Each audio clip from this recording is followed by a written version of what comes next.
the general setting we see in the extract from chapter 1 is a travel from England to Transylvania in the end of 1890. And the setting is very important in the text because the main character moves around from country to country, even from one end of Europe to another. And we follow the main character, a young real estate agent named Jonathan Harker, on his way to Dracula's castle. And the setting is described, detailed with a lot of adjectives, and as reading the text, a lot of words such as painfully and beautiful appears, and these words helps us as readers to visualize the story. And for instance, there is an example here. Hayricks in the trees, and here and there, very beautiful masses of weeping birch. The white steams shining like silver through the delicate green of the leaves. And we are told that it's very beautiful, and the adjective here is described as positive, and we get some associations about the place and where it is.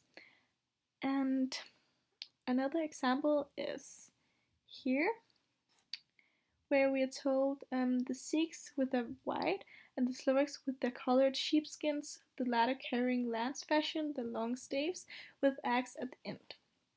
And here we also get some thoughts about how the citizens dress, and it tells something about the surroundings. And right here, where Jensen Harker noticed that goitre was painfully prevalent, and we can then tell that maybe he's no longer in England, where it's more the civilized West, and now he's entering some sort of uncivilized territory.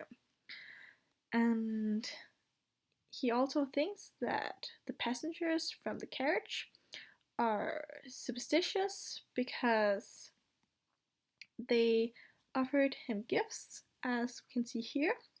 Overall, the atmosphere develops gradually because first we are told that Jonathan Harker is on his way to Dracula's castle here in the introduction, but we are also told that the locals are worried about him, which build up tension. And here in line 16, it's described that as the evening fell, it began to get very cold, and we associate coldness with something bad. And here it says that you must not walk here, the dogs are too fierce. And it tells us that the environment is maybe a little bit violent, and you have to be careful. We can see that it develops because in first the sun sank lower and lower behind us, and then it began to get very cold, and here he lashes the horses unmercifully with his long whip, and with wild cries of encouragement urge them on to further exertions. And at last, we are told that the character described the atmosphere as separated in two, and now he got into the thunderous one. So there's clearly a development in the text.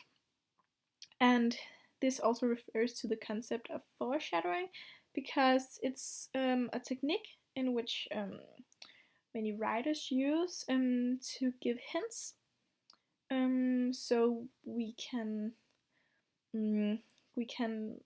create some sort of thoughts in our head, and then we know as readers that something is about to happen.